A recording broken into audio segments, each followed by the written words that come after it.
আপনাকে কাজেও বাস্তবায়ন করতে হবে। অনেকে বলে আমি নামাজ পড়ি না, তাতে কি হয়েছে, আমার ঈমান একদম পাক্কা মজবুত আছে। কথাগুলো আমরা শুনি, দুঃখজনক। তো এটা ঈমান নয় ভাই। ঈমান আনতে হলে আপনাকে কাজেও বাস্তবায়ন করতে হবে। আপনার জন্য ঈমানের সবচেয়ে জাজল্যমান দৃষ্টান্ত হচ্ছে নবী সাল্লাল্লাহু আলাইহি ওয়াসাল্লাম। তিনি ছিলেন সবচেয়ে উঁচু স্তরের মুমিন।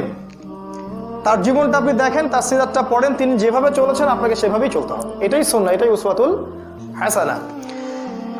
একটা বিষয় আপনাদের দৃষ্টি আকর্ষণ করব, দেখুন ঈমানের এই 6টা পিলার, এই 6টা পিলারকে কিন্তু আপনি বিজ্ঞান দিয়ে, যুক্তি দিয়ে, দর্শন দিয়ে প্রমাণ করতে পারবেন না।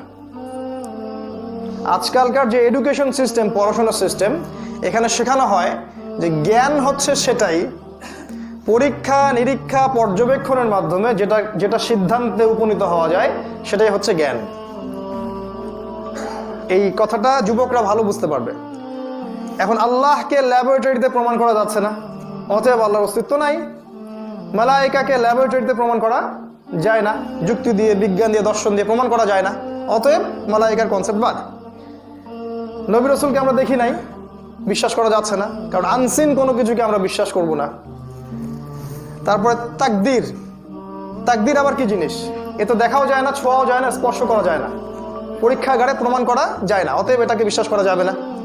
তারপরে আপনার ওই যে পরকালের জীবন, কবরের আযাব, জান্নাত, জাহান্নাম, এগুলো আমরা দেখি নাই, পরীক্ষা নিরীক্ষা, বিজ্ঞান, দর্শন, যুক্তি দিয়ে এগুলোকে প্রমাণ করা যায় না, অতএব এগুলো বাদ। এই একটা কারণেই, এই জ্ঞানের ভিত্তির পার্থক্যের কারণেই আজকের এই সিস্টেম সেকুলার। তাদের জ্ঞানের উৎস হচ্ছে পরীক্ষা নিরীক্ষা পর্যবেক্ষণ প্রমাণ হলে তারপরে জ্ঞান নিব। আর আমাদের জ্ঞানের ভিত্তি হচ্ছে আল্লাযীনা ইউমিনুনা বিল গায়বি, যারা অদৃশ্যে বিশ্বাস করে। আল্লাহকে দেখি নাই, বিশ্বাস করি। রাসূলগণকে দেখিনি, বিশ্বাস করি। ফেরেশতাগণকে দেখেছি, দেখি নাই, বিশ্বাস করি। আসমানি কিতাব একটাও দেখেছেন আগেরগুলা? দেখেন নাই, বিশ্বাস করতে হয়। তাকদীর দেখেছেন কখনো? তাকদীর বিশ্বাস করতে হয়। পরকালের জীবন, মৃত্যু, কবর, হাসর নাসর, কবরের আযাব দেখেছেন? বিশ্বাস করতে হয়। আমাদের বিশ্বাসের ভিত্তি হচ্ছে গায়েব। আর ওই পশ্চিমা সভ্যতা এবং তার যত দোসর আছে সারা ওয়ার্ল্ডে, তাদের জ্ঞানের ভিত্তি হচ্ছে পরীক্ষা নিরীক্ষা, যুক্তি, বিজ্ঞান আর দর্শন। এই জায়গাটা শেকড়ের পার্থক্য আছে ওদের সাথে আমাদের। এই কারণে ওরা গডলেস ওয়ার্ল্ড, আল্লাহহীন একটা সভ্যতা। আর ওই সভ্যতার কার্বন কপি এখন সমস্ত মুসলিম দেশে, প্রতিটা মুসলিম কান্ট্রিতে এখন সেই সভ্যতাই চলছে। আর আমাদের ছেলেমেয়েরা যে এডুকেশন সিস্টেমে পড়াশোনা করছে, এটা ওই গডলেস এডুকেশন সিস্টেম। ওরা কখনোই গায়েবে বিশ্বাস করবে না। ইভেন তারা কখনো ইনশাআল্লাহ কথাটাও বলবে না। ইনশাআল্লাহ বললেও আপনি মৌলবাদী হয়ে যাবেন। ব্যাপারটা এরকম আর কি। যাই হোক, ঈমানের এই 6টা পিলার, আমাদের কাজ হবে মনে বিশ্বাস করা, কাজে বাস্তবায়ন করা, আর মৌখিক স্বীকৃতি দেয়া। 2 নাম্বার, ঈমানের পরপর যে কাজটা, সেটা হলো ওয়ামিলুস সালিহাত, আমলে সালেহ করতে হবে, সৎ আমল করতে হবে। এখন আমলে সালেহ এর সংজ্ঞাটা কি? সহজ কথায় সংজ্ঞা হচ্ছে, আল্লাহ পাক তার পাক কালামের মধ্যে, কুরআনুল কারীমের মধ্যে এবং নবী সাল্লাল্লাহু আলাইহি ওয়াসাল্লাম হাদিসের কিতাবগুলোর মধ্যে যত ভালো কাজ করতে বলেছেন সবই আমলে সালেহ। আল্লাহ এবং তার রাসূল সাল্লাল্লাহু আলাইহি ওয়াসাল্লাম কোরআন এবং হাদিসে যত ভালো কাজ করতে বলেছেন সবই আমলে সালেহ। ফর এক্সাম্পল, সালাত, 5 ওয়াক্ত সালাত আপনার আমলে সালেহ। আপনি যাকাত দিবেন সামর্থ্য হলে, আমলে সালেহ। সামর্থ্য হলে আপনি হজ করবেন, উমরা করবেন, আমলে সালেহ। রমাজানে সওম রাখবেন, আমলে সালেহ। ইভেন আপনি আপনার স্ত্রীর সাথে হাসি মুখে কথা বলছেন বা তার সাথে আপনি যে মিলিত হচ্ছেন দোয়া পড়ে, সেটাও আমলে সালেহ। বাথরুমে ঢুকছেন দোয়া পড়ে, এটাও আমলে সালেহ। ঘুমাচ্ছেন বিসমিল্লাহি আল্লাহুম্মা বিসমিকা আমুতু বলে, এটাও আমলে সালেহ।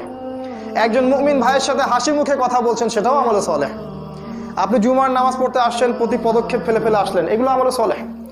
মানে প্রতিটা কাজ, মুমিনের প্রত্যেকটা কাজ যদি সুন্নাহ মোতাবেক হয়, রাসূলের আদর্শ মোতাবেক হয়, প্রতিটা কাজই হচ্ছে আমলে সালেহ। এটা নিয়ে আলাদা খুতবা দেওয়া যেতে পারে। তো সমস্যা অন্য জায়গায়। সমস্যা হচ্ছে আল্লাহ এবং তার রাসূল কোরআন এবং হাদিসে যত কাজ থেকে আমাদেরকে নিষেধ করেছেন, সেই কাজগুলো থেকে দূরে থাকাও কিন্তু আমলে সালেহ। এই জায়গায় আমাদের সমস্যা। আমরা কাজ তো করতে চাই অনেক, কিন্তু নিষেধগুলো বর্জন করতে চাই না। খেয়াল করে দেখবেন, মাশাআল্লাহ 5 ওয়াক্ত নামাজ পড়ে আবার সুদও খায়, বছর বছর হজমরা করে আবার ঘুষও নিচ্ছে, দুর্নীতিও করছে, মানুষের সম্পত্তি আত্মসাৎ করছে, বোনের জমি দিচ্ছে না, পিতামাতার খেয়াল রাখছে না, ভাইয়ের সাথে ভাইয়ের শত্রুতা, প্রতিবেশীর সাথে প্রতিবেশীর শত্রুতা। মানে আমরা কিন্তু নিষেধ ছাড়তে চাই না, আমরা আমল করতে চাই। আল্লাহ রাসূল যে আদেশ করেছেন আমল করতে চাই, মাশাআল্লাহ, এখানে কারো আপত্তি নাই, কিন্তু নিষেধ ছাড়তে চাই না। তাদের জন্য আল্লাহ পাক একটা সুসংবাদ দিয়েছেন। সূরা বাকারার মধ্যে আছে আয়াত নাম্বার 85 এবং 86, আল্লাহ পাক বলেছেন আফাতুমিনুনা বিবা'দিল কিতাব ওয়া তাকফুরুনা বিবা'দ। তোমরা কি কোরআনের মানে শরীয়তের কিছু অংশকে মানো আর কিছু অংশকে মানো না? তোমরা কি কিতাবের কিছু অংশকে মানো আর কিছু অংশকে মানো না? ভালো কাজ করো, খারাপ কাজ ছাড়ো না। অনেকটা এমন, যারা এই কাজ করবে তাদের জাযা। ওয়া মা ইয়াফআল মিনকুম যালিক আফাতুমিনুনা বিবা'দিল কিতাব ওয়া তাকফুরুনা বিবা'দ ওয়া মা ইয়াফআলু যালিক, যে ব্যক্তি এই কাজগুলো করবে তার জাযা হচ্ছে ইল্লা খিজিউন ফিল হায়াতিদ দুনিয়া, এই দুনিয়াতেই আল্লাহ পাক তাদেরকে লাঞ্ছিত করবেন। এটা শাস্তি, আল্লাহ পাক এই দুনিয়াতেই তাদেরকে লাঞ্ছিত করবেন। আমাদের এই লাঞ্ছনার মূল কারণ হচ্ছে আমরা কিতাবের কিছু অংশকে মানি, কিছু অংশকে মানি না। এটাই বাস্তবতা। আমরা নামাজ পড়তে চাই, সুদ ছাড়তে চাই না। আমরা যাকাত দিতে চাই, আমরা এদিকে ঘুষ ছাড়তে চাই না। আমরা রমজান মাসে রোজা রাখতে চাই, গীবত, তহমত, হিংসা, বিদ্বেষ ছাড়তে চাই না। আমরা বছর বছর হজ উমরা করতে চাই, আল্লাহ পাকের শরিয়া বাস্তবায়ন করতে চাই না। আমরা মসজিদের কোনায় বসে তসবিহ টিপতে চাই, আল্লাহর পথে দাওয়াত জিহাদ করতে চাই না।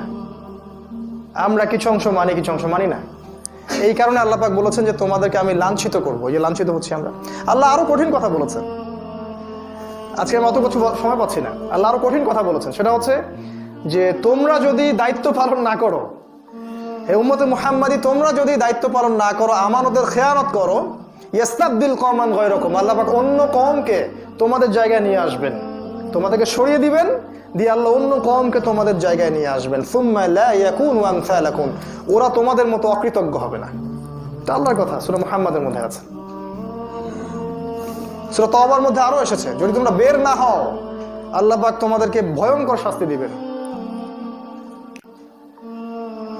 তো আমাদের উচিত হবে প্রিয় ভাইয়েরা যে আমরা যেন কোরআনের আদেশগুলোও মানি, হাদিসের আদেশগুলোও মানি, অ্যাট দ্য সেম টাইম আমরা যেন নিষেধগুলো থেকেও দূরে থাকি।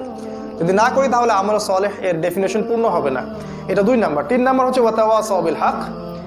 ঈমান এনেছি মাশাআল্লাহ, আমল সালেহ করছি মাশাআল্লাহ, এখন হচ্ছে ওয়াতাওয়াসাউ বিল হক, পরস্পরকে হকের উপদেশ দেয়া, হকের দাওয়াত দেয়া।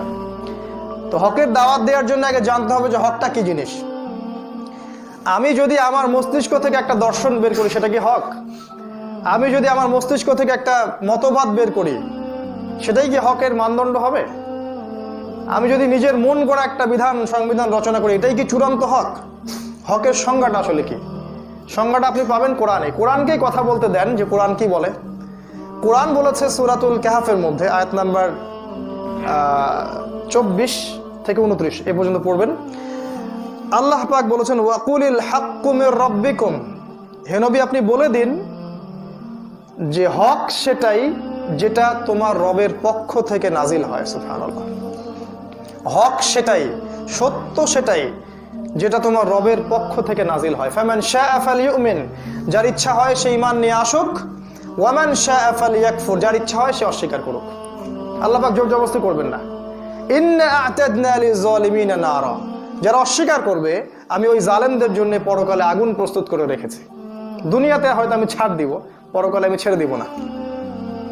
তো হকের সংজ্ঞা এখান থেকে নিতে হবে। আল হাক্কু মির রাব্বিক ফালা তাকুনান্না মিনাল মুমতারিন, হে নবী হক তোমার রবের পক্ষ থেকে আসে, তুমি সন্দেহবাদীদের অন্তর্ভুক্ত হয়েও না। এখন প্রশ্ন যে হক যদি আল্লাহর পক্ষ থেকে আসে, তো আল্লাহর পক্ষ থেকে কি এসেছে?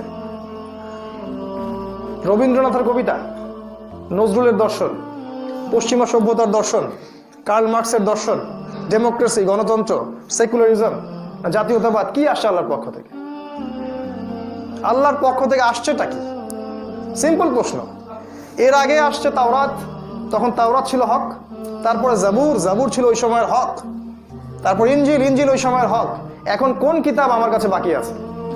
আল্লাহ পাকের কোন কিতাব এবং কোন নবীর সুন্নাহ কিয়ামত পর্যন্ত থাকবে? সিম্পল উত্তর আল্লাহর কিতাব কোরআন, রাসূলের সুন্নাহ হাদিস। নবীজি শেষ ভাষণে কি বলে গেলেন? তারাকতু ফিকুম আমরাইন, আমি 2টো বস্তু ছেড়ে যাচ্ছি। লান তাদিল্লু মা তামাসসাকতুম বিহিমা, কোনোদিন পথভ্রষ্ট হবে না যতদিন পর্যন্ত তোমরা এই দুটাকে আঁকড়ে ধরে থাকবে। মারির দাঁত দিয়ে কামড়ে থাকবে, কোনোদিন পথভ্রষ্ট হবে না। কিতাব আল্লাহ, আল্লাহর কিতাব আল কোরআন ও সুন্নাত নবী, তার নবী সুন্নাহ হাদিস, এর বাইরে কিছু নাই। কেউ যদি মনে করে আল্লাহর এই হকের বাইরেও হকের কোনো উৎস আছে, সে ব্যক্তি নিশ্চিত কাফের, কোনো ডাউট নাই। কেউ যদি মনে করে যে কোরআন এবং সুন্নাহ